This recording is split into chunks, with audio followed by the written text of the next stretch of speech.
Hello everyone, అందరికీ నమస్కారం. అందరూ ఎలా ఉన్నారు? నేను చాలా బాగున్నాను. మీరు కూడా బాగుండాలని కోరుకుంటున్నాను. ఈరోజు ఈ వ్లాగ్లో అయితే మార్నింగ్ టు ఈవినింగ్ నా రొటీన్ అయితే చూపించబోతున్నాను. ఈరోజైతే ఏకాదశి అవ్వడం వల్ల పూజ అయితే ఎర్లీగానే ఫినిష్ చేసేసుకున్నాను. ఇంకా బ్రేక్ఫాస్ట్ కోసం అయితే చట్నీ అయితే ప్రిపేర్ చేస్తున్నాను. యాజ్ యూజువల్ పల్లీ చట్నీ అండి దోశల్లోకి. కాకపోతే ఇక్కడ నేను అవిసె గింజల పౌడర్ని అయితే యాడ్ చేసుకుంటున్నాను. ఎవ్రీడే లైఫ్లో అవిసె గింజలు విటమిన్స్ అన్నీ ఉంటాయి, వైటమిన్స్. అవి మనకి పోషకాలు అందాలి అంటే ఇలా చట్నీల్లో ఇంకా కొంచెం కర్రీస్లో అలా అలా యూస్ చేస్తూ ఉంటానన్నమాట. పిల్లలు డైరెక్ట్గా ఇస్తే తినరు కాబట్టి ఇలా పౌడర్ రోస్ట్ చేసి పౌడర్ని ఇలా అయితే మిక్స్ చేస్తూ ఉంటాను వంటల్లో.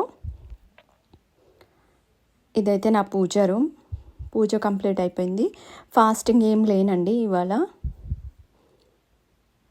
పూజ అయితే చేసేసుకున్నాను. ఇంకా ఈరోజు వచ్చేసి లంచ్ కోసం అయితే కరివేపాకు రైస్ చేద్దామని అనుకున్నాను. బ్రేక్ఫాస్ట్ అయితే దోశ. ఇంకా కరివేపాకు రైస్ కోసం అయితే కరివేపాకును ఆల్రెడీ కడిగేసి పెట్టుకున్నాను. కరివేపాకు రైస్ హెల్దీ అండి, చాలా మంచిది. పిల్లలు ఆల్రెడీ కరివేపాకు అనగానే కర్రీలో వచ్చిన రైస్లో వచ్చిన పక్కకి తీసేసి పడేస్తూ ఉంటారు కదా. అలాంటి పిల్లల కోసము అయినా పెద్దల కోసమైనా మనం కూడా అలానే చేస్తూ ఉంటాం కదా ఆల్మోస్ట్ ఆల్. సో మనకైనా హెల్దీగా ఉండాలంటే వారానికి 2 సార్లు అయినా కరివేపాకు రైస్ తింటే చాలా మంచిది. ఇప్పుడైతే ఒక ప్యాన్ పెట్టుకొని అందులో ఒక ఆయిల్ని వేసుకొని పల్లీలను అయితే వేసి వేపుకున్నాను. అలాగే జీడిపప్పుని, శనగపప్పుని.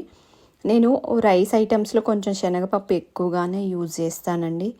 దీనివల్ల ఏంటంటే పంటికి క్రిస్పీగా తగిలితే నాకు చాలా బాగా నచ్చుతుంది. అలాగే పచ్చిమిర్చిని, తాలింపు గింజల్ని కూడా యాడ్ చేసుకున్నాను. అవి దోరగా వేగేంత వరకు సిమ్లో పెట్టేసి ఈ కరివేపాకునైతే పేస్ట్ చేసుకుంటున్నాను. కొంచెం కరివేపాకులో వాటర్ యాడ్ చేసి పేస్ట్ చేసుకోవాలన్నమాట. 1 కప్పు కరివేపాకు అయితే తీసుకున్నాను. నేను 3 లంచ్ బాక్సెస్ అయితే కావాలి కాబట్టి ఇలా వాటర్ పోసి కొంచెము ఇలా లిక్విడ్ లాగా చేసుకున్నాను.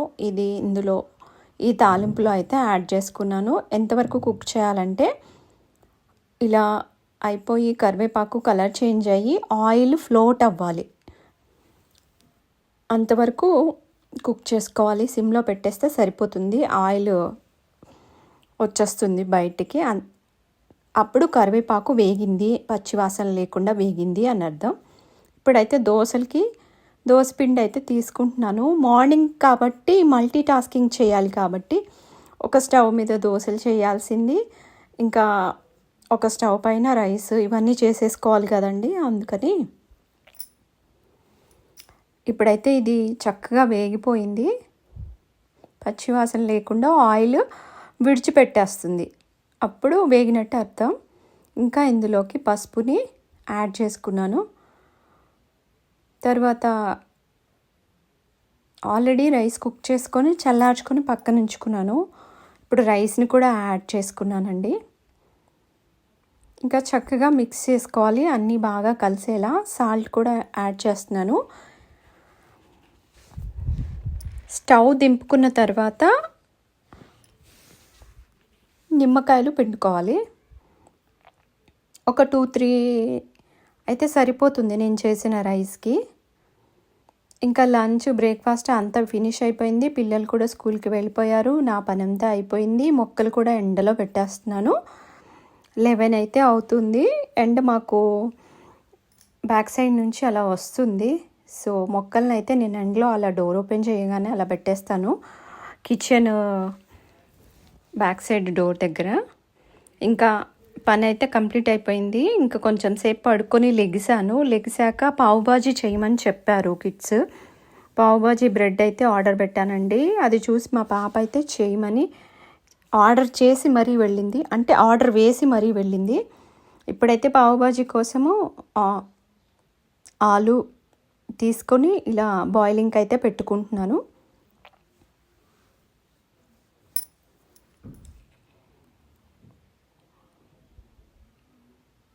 ఇదైతే ఈవినింగ్ అయితే మళ్ళీ పూజ, ఇంకా దీపారాధన, దీపాలు వెలిగించడం, బయట పెట్టుకోవడం ఇవన్నీ ఉంటాయి కాబట్టి డిన్నర్ కిందే ప్రిపేర్ చేస్తున్నాను.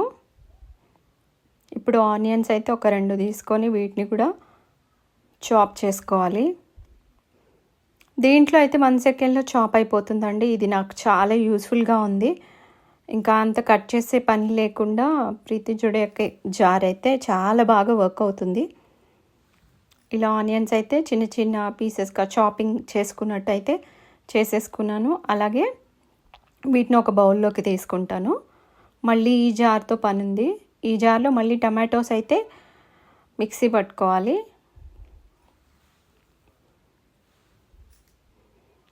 ఇదైతే చాలా బాగా యూజ్ అవుతుందండి. నాకైతే చాలా బాగా టైం సేవ్ అవుతుంది. ప్లస్ పని కూడా అంత ఉండదు.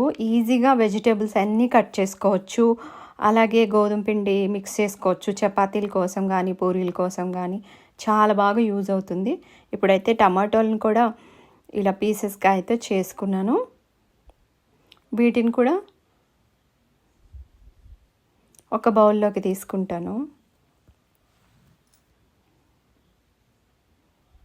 కొంచెం ఇది పెద్ద ప్రాసెసే అండి పావుబాజీ కర్రీ చేయాలంటే. కానీ పిల్లలు అడిగారు కదా, తప్పదు ఇంకా చెయ్యాలి అని చెప్పేసి.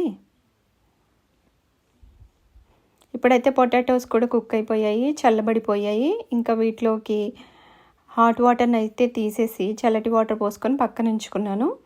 ఇప్పుడైతే ఒక ప్యాన్ పెట్టుకొని ఇందులోకి ఆయిల్ని యాడ్ చేసుకుని, ఆయిల్ వేడైన తర్వాత కొంచెం జీలకర్రని అయితే యాడ్ చేయాలండి. ఇందులోకి ఆనియన్స్ని యాడ్ చేసుకున్నాను.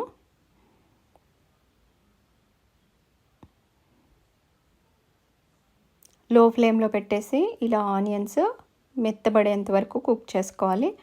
కొంచెం సాల్ట్ని యాడ్ చేసినట్టయితే మెత్తబడిపోతాయి, అలాగే పచ్చి వాసన కూడా లేకుండా ఉంటాయి. అలా వేగిన తర్వాత ఇందులోకి జింజర్ గార్లిక్ పేస్ట్ని అయితే యాడ్ చేస్తున్నాను.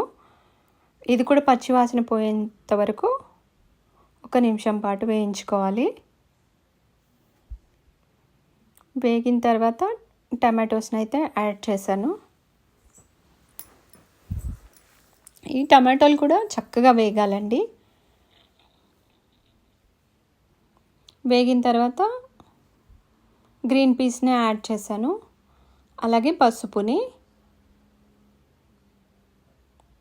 అలాగే కారాన్ని, అలాగే జీలకర్ర పౌడర్ని యాడ్ చేసి ఒకసారి కలుపుకొని అంత బాగా మిక్స్ అయ్యేలా కలుపుకొని మూత పెట్టుకొని కుక్ చేసుకోవాలి 1 నిమిషం పాటు.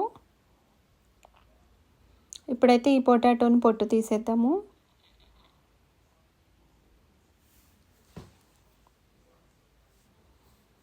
ఇలాంటివి మనం బయట తినడానికి ప్రిఫర్ చేసేదానికన్నా ఇంట్లో చేయడమే మంచిదండి. హైజీన్గా మనం చేసుకుంటాము. ఆ పావుబాజీ సెంటర్స్లో వాళ్ళు ఎలా చేస్తారో తెలీదు. సో ఇంట్లోనే ప్రిపేర్ చేసుకుంటే హైజీన్కి హైజీన్, హెల్దీకి హెల్దీ. పొటాటోస్ అయితే మ్యాష్ అయితే ఇందులో యాడ్ చేసుకోవాలండి. ఇంకా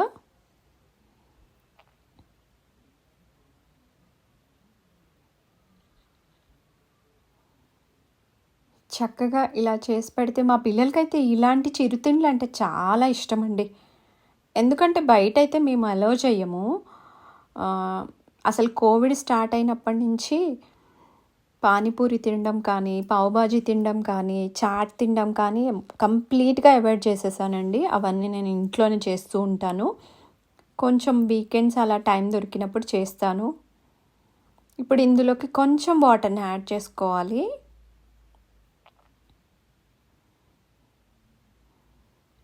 పావుబాజీ మసాలా ఉంటే వేయచ్చు, లేకపోతే ఆప్షనల్ అండి. ఇంట్లో ఏదైనా జీలకర్ర పౌడర్ కానీ, గరం మసాలా కానీ ఉంటే కొంచెం యాడ్ చేయండి.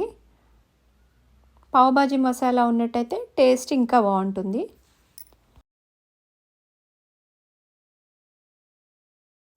ఇదైతే కసూరి మేతి అండి. కసూరి మేతి అంటే మీకు ఐడియా ఉండే ఉంటుంది. మెంతుకూరని ఇలా బాగా పొడి పొడిగా అయ్యేలా ఎండబెట్టి అమ్ముతారనమాట. దీన్ని కసూరి మేతి అంటారు. ఇదైతే కంపల్సరీగా టేస్ట్ ఎన్హాన్స్ చేస్తుంది. కంపల్సరీగా ఉంటే మాత్రం వేయండి, చాలా బాగుంటుంది పావ్ భాజీలోకి. ఇప్పుడైతే మన పావ్ భాజీ కర్రీ అయితే రెడీ అయిపోయింది. మంచి స్మెల్ అయితే వస్తుంది కసూరి మేతి యాడ్ చేయడం వల్ల. ఇప్పుడైతే బన్స్ ప్రిపేర్ చేసుకుందాము. పక్కన పెట్టేసి బన్స్ని అయితే కట్ చేసుకుందాము. Pav bhaji bread already order పెట్టుకున్నాను బిగ్ బాస్కెట్లో. అప్పుడప్పుడు ఇలా చేస్తూ ఉంటాను అన్నమాట వీకెండ్స్లో.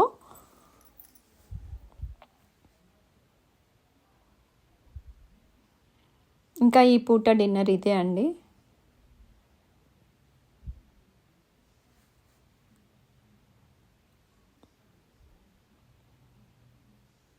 పావ్ భాజీ బ్రెడ్స్ అయితే చాలా ఫ్రెష్గా ఉన్నాయి.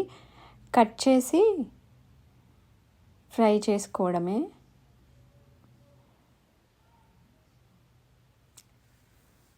ఇలాంటి చిరుతిండ్లు చేసినప్పుడు పిల్లల ఆనందం చూడాలి. చాలా బాగా హ్యాపీగా ఎంజాయ్ చేస్తూ తింటూ ఉంటారు. ఇలా కట్ చేసుకొని బటర్ని లేదా గీని కానీ యాడ్ చేయాలి. ఇలా బన్స్ని అయితే కట్ చేసుకొని ఒక ప్యాన్ పెట్టుకొని దానిపైన ఇలా బటర్ కానీ నెయ్యి కానీ యాడ్ చేసుకొని ఈ బన్స్ని కాల్చుకోవడమే.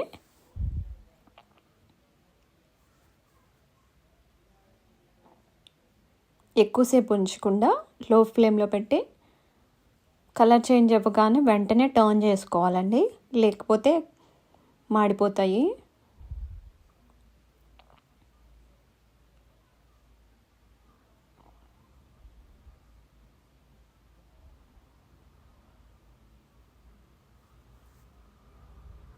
ఇలా చక్కగా కాల్చుకోవాలన్నిటిని. పావ్ భాజీ బ్రెడ్ బన్స్ అయితే రెడీ అయిపోయాయి, చక్కగా వేగాయి. ఇలా దోరగా వేపుకోవాలి, సిమ్లో పెట్టుకొని చూసుకుంటూ వేపుకోవాలి. ఇప్పుడైతే కర్రీని కూడా వేసాను. చూడండి పావ్ భాజీ చక్కగా వచ్చేసింది. పిల్లలకైతే డిన్నర్ పెట్టేశాను. ఇదండి ఇవాల్టి వీడియో. ఈ వీడియో మీకు నచ్చినట్టయితే ప్లీజ్ లైక్ చేయండి, షేర్ చేయండి, సబ్స్క్రైబ్ చేసుకోండి మరిన్ని మంచి మంచి వీడియోస్ కోసం. థ్యాంక్ యూ అండి. Thank you for watching.